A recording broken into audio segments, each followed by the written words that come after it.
আসসালামু আলাইকুম। জিএফএক্স স্টুডিওতে আপনাদের সবাইকে স্বাগতম। আশা করি সবাই ভালো আছেন। আজকের ক্লাসে আমরা দেখব কিভাবে আপনি 2025 অনুযায়ী আপনি যারা এখন ডিসেম্বরে গিগ আপলোড করতে চাচ্ছেন তারা কিভাবে গিগ আপলোড করতে পারবেন। এই সময় ভিডিও ছাড়ার কারণ হচ্ছে কারণ আমরা জানি যে 2025 সালের এটা অলরেডি ডিসেম্বর মাসের দিকে এগোচ্ছে, মানে নভেম্বর মাসের শেষের দিক। সো এখন থেকে ক্লায়েন্ট সবচেয়ে বেশি বাড়বে, ঠিক আছে। আগামী ফেব্রুয়ারি পর্যন্ত হচ্ছে ক্লায়েন্ট বাড়বে, দেন হচ্ছে ওরা সামার যে ছুটিতে আছে, ভ্যাকেশন আছে, এটার মধ্যে চলে যাবে। সো আগামী 3-4 মাস বর্তমানে লোকাল বা বলেন ইন্টারন্যাশনাল সব দিকের ক্লায়েন্ট সবচেয়ে বেশি বাড়বে, ঠিক আছে। সো এই জন্য আমাদের এটা হচ্ছে গিগ আপলোডের ক্লাস। সো 2025 সালের নিয়ম অনুযায়ী আজকে আমরা দেখাবো থিওরিটিক্যাল বলতে আপনি যদি গিগ আপলোড করতে চান সেক্ষেত্রে আপনি গিগ আপলোড করার সময় কোন জিনিসগুলো রাখতে হবে, কোন জিনিসগুলো বিবেচনা করতে হবে, এটা আমি স্টেপ বাই স্টেপ হচ্ছে আপনাদেরকে দেখাবো। এর পরের যে ক্লাসটা হবে মানে দ্বিতীয় যে ক্লাস, এটা পার্ট 2, ঠিক আছে। পার্ট 1ও ছাড়া আছে, এটা পার্ট 2। পার্ট 3 যে ক্লাসটা আছে এটা পুরোপুরি প্র্যাকটিক্যাল ক্লাস, যে আপনি কীভাবে সরাসরিভাবে গিগ আপলোড করতে পারবেন এটা আমরা ডাইরেক্ট দেখাবো এবং স্ক্রিন দিয়ে দেখাবো, ঠিক আছে, প্র্যাকটিক্যাল করে দেখাবো। সো আজকের হচ্ছে থিওরিটিক্যাল ক্লাস, যেটা হচ্ছে আপনি গিগ আপলোড করার সময় কোন কোন জিনিস বা কোন কোন স্টেপগুলো মাথায় রাখবেন এবং কোন কোন জিনিসগুলো আপনার হচ্ছে আগে থেকে জেনে রাখা এবং হচ্ছে সংগ্রহ করে রাখা দরকার। সো আমরা এখানে দেখতে পাচ্ছি যে 2025 সাল অনুযায়ী ফাইবারে গিগ আপলোড করার স্টেপ বাই স্টেপ গাইড আমরা এখান থেকে সাজিয়েছি। সো প্রথম যেটা চলে যাব সেটা হচ্ছে ফাইবারে গিগ আপলোড করার কয়েকটা ধাপ আছে, ঠিক আছে। তার মধ্যে প্রথম ধাপ হচ্ছে লগইন এবং হচ্ছে সেলার মোড চালু করা। তার মানে প্রথমে ফাইবারে অ্যাকাউন্ট লগইন করুন। 2 নাম্বার হচ্ছে তারপর switch to selling option select করুন যদি আপনি আগে বায়ার মোডে থাকেন।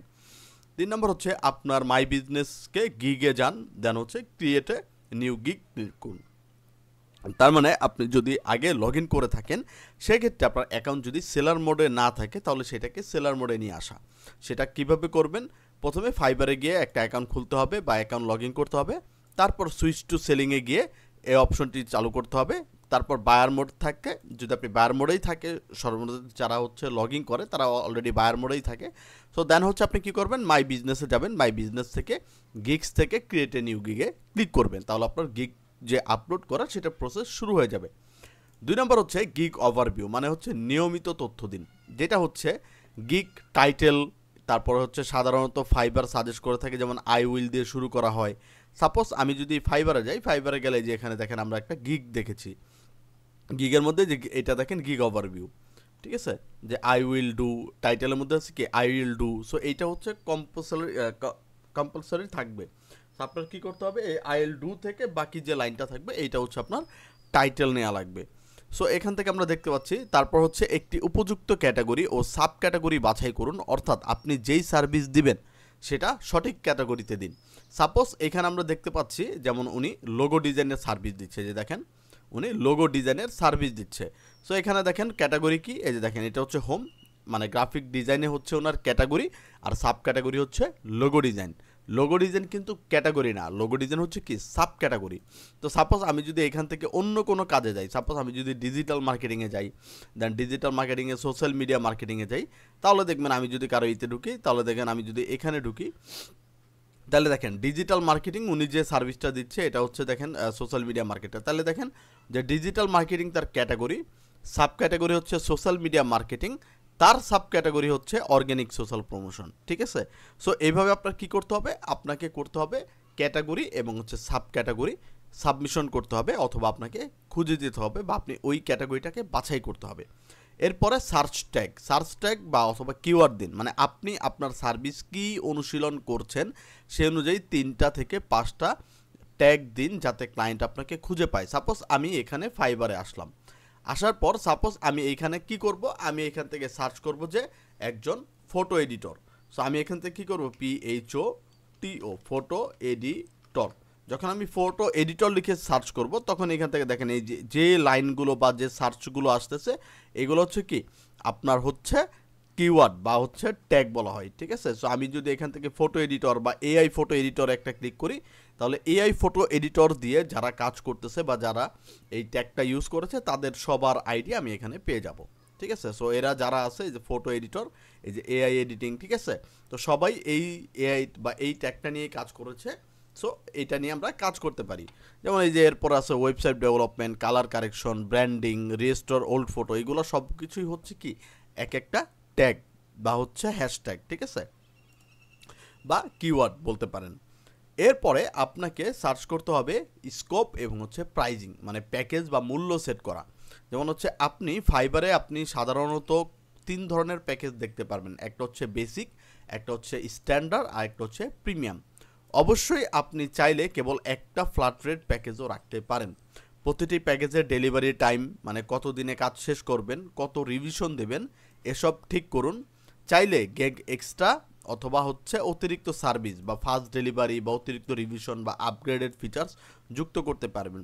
তো সাপোজ আপনি কারো গিগে ঢুকবেন, গিগে ঢুকার পর আমরা এই যে এখান থেকে প্রাইজিংটা দেখতে পারবো। প্রাইজিংটা কীভাবে দেখাবো, যেমন এই যে এখানে বলছে বেসিক, স্ট্যান্ডার্ড, প্রিমিয়াম। বেসিক হচ্ছে $25, স্ট্যান্ডার্ড হচ্ছে $55, আর প্রিমিয়াম হচ্ছে $85। সো এখানে দেখেন যা বলা আছে যে high end touching, colour and lighting adjustment, simple object removal, background removal, এটা হচ্ছে তার কাজ, মানে সে কী সার্ভিস দিবে। 1 ডে ডেলিভারি মানে একদিন ডেলিভারি, 2 ডে মানে 2 রিভিশন মানে 2বার সে রিভিশন দিবে, ঠিক আছে। একটা ছবির কাজ করবে, প্রিন্টেবল রেজলিউশন ফাইল আপনাকে দিবে, কমার্শিয়ালভাবে আপনি ইউজ করতে পারবেন। সো এইটা একটা প্যাকেজ, এই প্যাকেজের দাম হচ্ছে $25। সো আপনি চাইলে হচ্ছে কি করতে পারবেন, এক্সট্রাও সার্ভিস দিতে পারবেন। সো এই যে এখানে দেওয়া আছে প্রিমিয়াম, ঠিক আছে, সেম জিনিস এখানে আছে আলটিমেট, ঠিক আছে। সো এটা প্রো একজনের এক এক রকমভাবে দিতে পারে। সো মূলত আপনি একটা চাইলেও একটা রাখতে পারেন, দুইটা চাইলে দুইটাও রাখতে পারেন, তিনটা চাইলে তিনটা প্যাকেজও আপনি এখান থেকে অফার করতে পারেন। প্লাস হচ্ছে এখানে দেওয়া আছে ডেসক্রিপশন অ্যান্ড হচ্ছে FAQs, যেমন হচ্ছে বর্ণনা অথবা ক্লায়েন্টকে জানুন বা ক্লায়েন্টকে জানানো দেওয়া, ঠিক আছে। এটা হচ্ছে পরিষ্কারভাবে লিখুন আপনি কি সার্ভিস দিচ্ছেন, ক্লায়েন্ট কি পাবে, কিভাবে করবেন। 1200 অক্ষরের মধ্যে হলেও স্পষ্ট, মানে 1200 অক্ষরের মধ্যে আপনাকে এইটা লিখতে হবে, ঠিক আছে। এরপরে আপনাকে ফ্রিকোয়েন্সলি আস্ক কোশ্চেন, মানে FAQs, ঠিক আছে, FAQ, ফ্রিকোয়েন্সলি আস্ক কোশ্চেন্স যোগ করুন। যেমন ডেলিভারি টাইম, রিভিশন, কি কি আপনি করবেন বা করবেন না, এতে ক্লায়েন্ট প্রশ্ন কম হবে। সাপোজ আমি এখান থেকে নিচে চলে যাচ্ছি, দেখেন। সো নিচে চলে গেলে আমি এখান থেকে দেখতে পাচ্ছি যে অ্যাবাউট দিস গিগ, এইটা হচ্ছে আমার ডেসক্রিপশন, যে প্রফেশনাল ফটোশপ এডিটিং সার্ভিস উনি দিয়ে থাকে। উনি ওয়েলকাম জানাচ্ছে, ওনার নাম লিজা, ঠিক আছে। উনি একজন ফটোশপ প্রফেশনাল এডিটর, এবং আপনি যদি ভালো কোনো ক্লায়েন্ট তাহলে উনি পারফেক্ট লোক, এবং হচ্ছে ওনার এখানে সার্ভিস দেওয়া আছে যে anything in Photoshop, photo manipulation, AI Flux, তারপরে হচ্ছে ফটো এডিটিং সার্ভিস, তারপরে অ্যাডভান্স ফটো এডিটিং। তো সব কিছুই উনি এখানে সার্ভিস দেয়। এরপর এখানে দেওয়া আছে যে what you can expect from me, আপনি তার থেকে কী চান। ডেলিভারি টিপিক্যাল উইদিন 12 ঘন্টার মধ্যে সে আপনাকে ডেলিভারি দিবে। তারপরে ম্যাক্সিমাম অ্যাটেনশন টু ডিটেলস দিবে, এবং কন্টিনিউয়াসলি টপ কোয়ালিটি রেজাল্ট আপনাকে দিবে। এবং এরপরে আছে আপনার হচ্ছে FAQ, তার মানে আপনার কিছু হচ্ছে কোয়েশ্চেন আছে। যেমন এই যে এখানে দেখেন যে হাউ ডু আই প্রসেসড, এখানে যদি আমি ক্লিক করি তাহলে যে এখানে অ্যান্সার দেওয়া আছে। তার মানে বায়ার যে কোন কোশ্চেনটা করতে পারে, বা বায়ার যদি কোনো কোশ্চেন করতে চায়, সেটা আমাদেরকে আগে ভেবে রাখতে হবে যে না, এই বায়ার এই কাজের জন্য এই কোশ্চেনটা হচ্ছে বলতে পারে। দেন হচ্ছে আমি এটার কী করবো, অ্যান্সারটা আগেই দিয়ে রাখবো যে what kind of editing can you perform on my photo. যেমন উনি অ্যান্সার দিয়ে দিছে এখানে যে our service cover colour correction, retouching, background removal, editing removing, তারপর হচ্ছে object adjusting lighting, applying filter, photo manipulation and more. তার মানে কি কোনো কোশ্চেন এইটা যদি সে করতো, করার আগে কি সে অ্যান্সার দিয়ে দিচ্ছে। সো বায়ার এখান থেকে অনেক কিছু পড়ে নিতে পারবে। তারপর আছে যে বায়ার যদি বলতে পারে যে what if I am not satisfied with service বা edit, we offer revision to ensure the final result meet your expectation. তার মানে কি কাস্টমার বলতেছে বা ক্লায়েন্ট বলতেছে যে আমি যদি আপনার সার্ভিস নিয়ে কী না হই বা আপনার এডিট নিয়ে আমি যদি স্যাটিসফাইড না হই, দেন ওরা বলতেছে যে ঠিক আছে স্যার, সমস্যা নেই, আমরা কী করছি, আমরা আপনাকে রিভিশনের জন্য যতক্ষণ না পর্যন্ত আপনি ফাইনাল রেজাল্টের দেখা পাচ্ছেন ততক্ষণ পর্যন্ত আমরা আপনাকে রিভিশন দিব। সো এইটা হচ্ছে FAQ, ঠিক আছে। সো আপনাকে এই জিনিসগুলো মাথায় রাখতে হবে। এরপরে আমি যদি খেয়াল করি, এরপরে আছে রিকোয়ারমেন্ট, মানে ক্লায়েন্টের থেকে আপনি কী চান। ক্লায়েন্ট আপনার কাছে অর্ডার দিলে আপনার কাজ শুরু করার জন্য কি কি তথ্য বা ফাইল লাগবে তা এখানে লিখুন। অনুচ্ছেদ হিসেবে লিখতে পারেন বা মাল্টিপল চয়েস অথবা ফাইল আপলোড অপশন দিন, প্রয়োজন হলে রিকোয়ার হিসেবে মার্ক করে দিন। তার মানে আপনাকে আগে দেখতে হবে বা আগে ভেবে নিতে হবে যে আপনি কোন সার্ভিসটা বায়ারকে দিতে চাচ্ছেন এবং ওই সার্ভিসের জন্য বায়ার আপনাকে কোন কোন জিনিস দিবে। সাপোজ আপনি যদি একটা ভিজিটিং কার্ড বানান বায়ারের জন্য, তাহলে ওই বায়ার আপনাকে কি দিবে? ওই বায়ার অবশ্যই তার ভিজিটিং কার্ডে যে নামটা হবে, যে অ্যাড্রেসটা হবে, যে ডিটেলটা হবে সেগুলো দিবে। সো এইটা আপনি আগে থেকে বলে দিবেন যে স্যার আমি আপনার এই ইনফরমেশনগুলো চাই। তাহলে বায়ার কি করবে? আপনার সাথে কথা বলার আগেই সব ইনফরমেশন আপনাকে দিয়ে দিবে। এতে আপনার কথাও কম হবে এবং এতে হচ্ছে আপনার সময়টাও বাঁচবে। ঠিক আছে, এরপরে হচ্ছে গ্যালারি, ইমেজ, ভিডিও অথবা পিডিএফ আপলোড করুন, মানে কাজের নমুনা, যেটাকে বলা হয় পোর্টফোলিও। ঠিক আছে, কাজের নমুনা বা পোর্টফোলিও বা সার্ভিসের প্রদর্শন হিসেবে এক বা একাধিক ছবি দিন, যেটা এক থেকে সর্বোচ্চ 3টি। যদি আপনি ভিডিও এরিয়া কাজ করেন, যেমন ভিডিও এডিটিং, অ্যানিমেশন, প্রোমো ইত্যাদি, তাহলে একটি ভিডিও যোগ করা ভালো। ভিডিও 20 থেকে 60 সেকেন্ড হওয়া উচিত, ফাইল সাইজ 50 MB নিচে। চাইলে আপনি পিডিএফ ফাইল দিতে পারেন, যেমন report, case study, document preview, দুইটি আপলোড করতে পারেন, কিন্তু অপশনাল। সাপোজ আমি যদি এখান থেকে যাওয়ার পরে আমি যদি এখানে দেখি, দেখার পরে এই যে দেখেন এখানে তার হচ্ছে গিগ দেওয়া আছে। ঠিক আছে, এই যে দেখেন গিগ, যে আগে এরকম ছিল, ছবি পরে এরকম হয়েছে, আগে এরকম ছিল, এখন এরকম হয়েছে, আগে এরকম। ঠিক আছে, এগুলো সব হচ্ছে রিয়েলিস্টিক কাজ। এই যে দেখেন রিয়েলিস্টিক কাজ। সো এই কাজগুলোকে কি করতে হবে? পোর্টফোলিও হিসেবে ব্যবহার করতে হবে। ঠিক আছে, যেমন এই যে আগে এরকম ছবি ছিল, এখন তো ম্যানিপুলেশনে এরকম হয়ে গেছে। সো এটা আপনাকে কি করতে হবে? আগে থেকেই এগুলা জগিয়ে রাখতে হবে বা সংগ্রহ করে রাখতে হবে, যাতে আপনি গিগ আপলোড করার সময় এগুলো আপলোড করতে পারেন। এরপরে এখানে আছে পাবলিশ গিগ। তারপর সব তথ্য দাখিল করার পর সেভ অ্যান্ড কন্টিনিউ থাকবে, তারপর গিগ পাবলিশ বাটনে ক্লিক করতে হবে। তারপরে আপনার গিগ প্রথমে রিভিউর জন্য যাবে। যদি কোনো বিষয় গাইডলাইনের বিরুদ্ধে না হয় তাহলে গিগ পাবলিশ হয়ে যাবে। তার মানে আপনি যখন সেভ অ্যান্ড কন্টিনিউ দিবেন, সব কিছু দেওয়ার পরে গিগ হচ্ছে কতক্ষণের জন্য, বা একদিন বা 24 ঘন্টা বা 48 ঘন্টার জন্য এটা রিভিউতে যাইতে পারে। সাপোজ অনেক সময় কম সময় নেয়, 20 মিনিট, 40 মিনিট, ঠিক আছে, 1 ঘন্টা, 2 ঘন্টা, 4 ঘন্টা প্রথম দিনের মধ্যেই দিয়ে দেয়। কিন্তু যদি আপনার হচ্ছে 24 ঘন্টা, 48 ঘন্টা যায়, সেই ক্ষেত্রে আপনার টেনশন করার কোনো কারণ নাই।